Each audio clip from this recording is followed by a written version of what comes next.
Hey, Lauren here from Hops Geek News and Nerd Initiative alongside my co-host Matt and Benjamin Percy, who I've been reading his Wolverine comics for years, and he is the best at what he does, and what he does best is write Wolverine comics.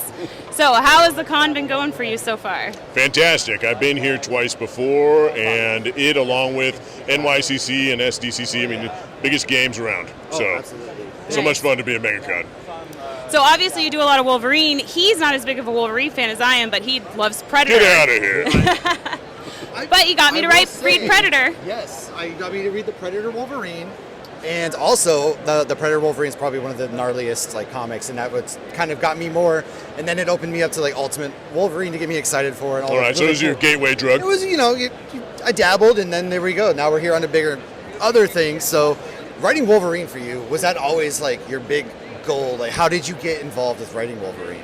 Wolverine's my favorite character in comics, and yeah, it was a total thrill to be able to write him first for the podcast. So I was approached about this audio drama possibility, and they didn't tell me anything except you're going to listen to it, and it's going to be about Wolverine. So I was able to craft this storyline. It was kind of a murder mystery set in Alaska, true detective vibes. And that could have been it. That could have been the only Wolverine story I ever told. So I just put everything I had into it. I'm really proud of it to this day. You can download it anywhere for free, Spotify, Apple Podcasts, whatever. Anyways, I wrote that, and that series, which had a sequel, Wolverine the Long Night, became Wolverine the Lost Trail. So after writing those two audio dramas, they then brought me on to, Marvel Central, and I did an adaptation of The Long Night. So I made those 10 episodes into 5 issues, and then I started writing X-Force, and I started writing Wolverine, and so many years later, I've been writing Wolverine since 2017 now. Nice. I mean, you're good at it, so there's a good reason for obviously there. Is there any other character you want to branch out to, or is it Wolverine is your guy, nobody touch him?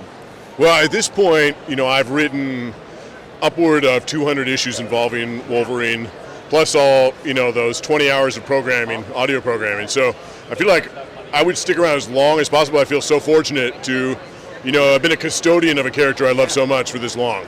There are plenty of characters I would love to write, and one of them I am going to be writing, but that announcement won't come until this summer.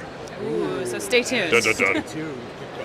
Now, since Deadpool and Wolverine, we have seen so many amazing Wolverine comics on the stands. I can't even keep them all straight. I'm reading all of them, but I have a hard time keeping them straight. So how are you able to still find amazing Wolverine storylines that are true to the character, but still unique stories?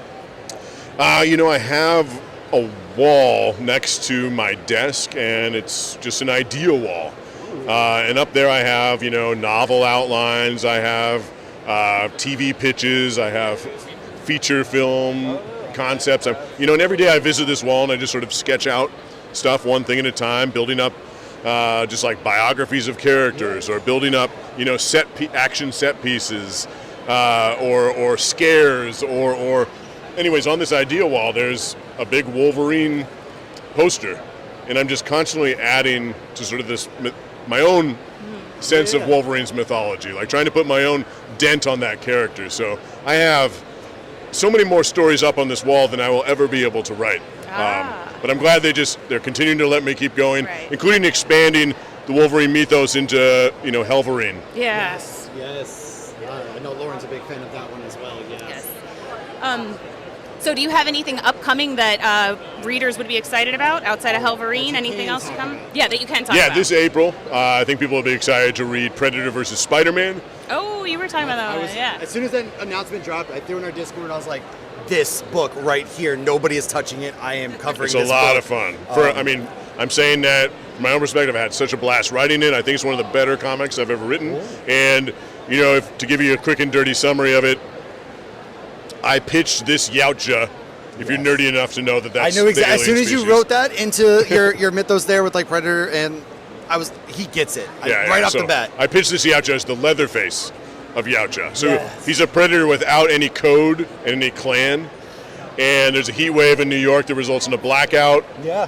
There's a killing spree. Spider-Man's investigating. A detective is investigating him.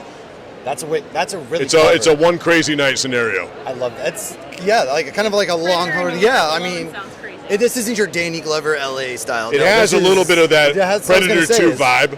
I was gonna Lots say, of sweat. so we're growing up. Last question: were you a big fan then into like the Predator and Alien movies? Are you a sci-fi nerd just as much as you are? Oh yeah, I've seen all the stuff? movies multiple times, and since taking over the Predator versus storyline, which is continuing beyond Spider-Man, I've just been a student again. I'm just reading everything I can, like the old Dark Horse comics. Oh, yep. Deep pools. In addition to rewatching all the movies and just taking notes, giving ideas. I love it, yeah. I want to stay true to the fans on both sides. Right, and that can be hard at times, but yeah, Predator, Black Panther, for example, like that's where that's very much like a Predators. If you've seen that film, oh yeah, with like the idea of the hunting preserve and everything. Out there, and I liked how you had the family aspect. How there was one that was like the runt, and they got kicked out of the family. And, it's all about sibling rivalry. Yeah, exactly. I mean, that makes sense in this hunting world that you've given the Predators. So getting to expand on that, I love it personally, and it kind of gives us both something to geek out about. And I'm like, Lauren, you got to do this while she's schooling me on the other aspects. You need to read the Old Man Logan comic I sent you years ago. Yes. Yeah, get with it. I got to get crazy, but I really appreciate your time. Lauren and I both do. Thank you so much. Thanks for making some of the best comic books out there right now, and cheers, man. just having fun with it. So, thanks for following along to you and everybody else out there. And that's what we got. Cheers.